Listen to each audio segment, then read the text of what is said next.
দেশের সীমানায় প্রবেশ করেছে সোমালিয়ার জলদস্যুদের জিম্মি দশা থেকে মুক্ত এমভি আবদুল্লাহ জাহাজ। এমভি জাহান মনিতে একটি বিকল্প টিম নিয়ে কুতুবদিয়ার উদ্দেশ্যে যাত্রা করেছে। এ নিয়ে বিস্তারিত জানাতে চট্টগ্রামের সদরঘাট থেকে যুক্ত হয়েছেন সহকর্মী হাজেরা শিউলি। এমভি জাহান মনির কুতুবদিয়া পৌঁছতে কত সময় লাগবে, এছাড়া এমভি আবদুল্লাহর নাবিকদের কখন চট্টগ্রামে ফিরিয়ে আনা হবে জানাবেন।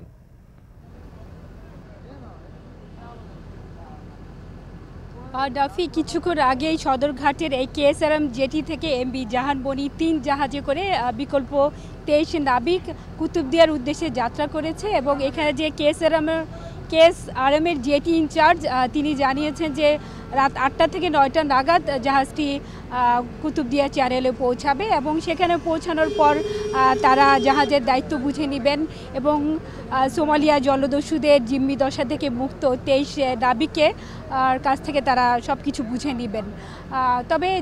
যেহেতু রাত হয়ে যাবে এবং বর্তমানে সাগর বেশি উত্তাল রয়েছে,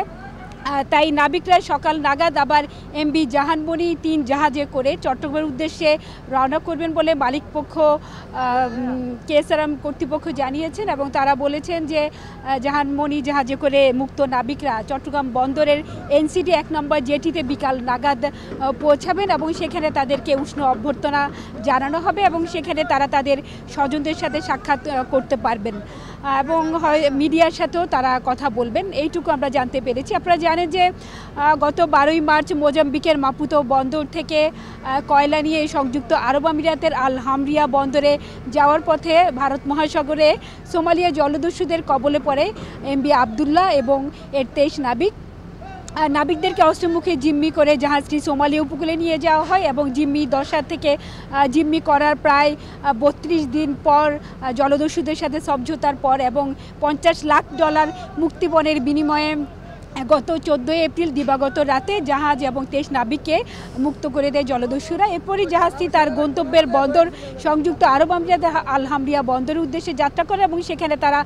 ২২ এপ্রিল নাগাদ ওই বন্দরের জেটিতে ভিড়ে এবং সেখান থেকে পুনরায় তারা কয়লা খালাস করে মিরার সাকার বন্দর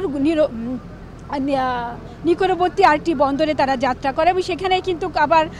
প্রায় ৫৫,০০০ টন চুনা পাথর নিয়ে জাহাজটি যাত্রা করেছে দেশের উদ্দেশ্যে এবং প্রায় বলা যায় ২ মাস পর নাবিকরা দেশে ফিরছেন এবং তাদের অপেক্ষায় আছে পুরো দেশবাসী এবং তাদের স্বজনরা এবং তারা আপনারা জানেন যে তারা একটি কঠিন সময় পার করেছেন। যখন তারা জিম্মি দশায় ছিলেন তাদেরকে অনেকটা বলা যায় জীবন মৃত্যুর সন্ধিক্ষণে ছিলেন, যেহেতু ইউরোপীয় ইউনিয়নের নৌবাহিনী যুদ্ধ জাহাজ থেকে কিন্তু জলদস্যুদের দিকে ফাঁকা গুলি ছোড়া হয়েছিল। সেই সময়গুলো অতিক্রম করে তারা অনেকটা মানসিক যে বিপর্যয় অবস্থায় ছিলেন এবং তারা যে মুক্তি পেয়েছেন এবং দেশে ফিরছেন, এটাই হচ্ছে সবচেয়ে বড় বিষয় এবং সে কারণে তাদের স্বজনরা অধীর আগ্রহ অপেক্ষা আছেন এবং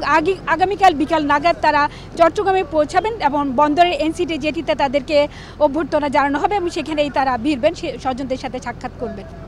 নাফি, এই ছিল আমার কাছে সদরঘাট জেটি থেকে এমভি আবদুল্লাহ জাহাজের মুক্ত নাবিকদের চট্টগ্রামে পৌঁছার সর্বশেষ খবর। দেশের সীমানায় প্রবেশ করেছে সোমালিয়া জলদস্যুদের হাত থেকে মুক্ত পাওয়া জাহাজ এমভি আবদুল্লাহ। দেশের অর্থনীতি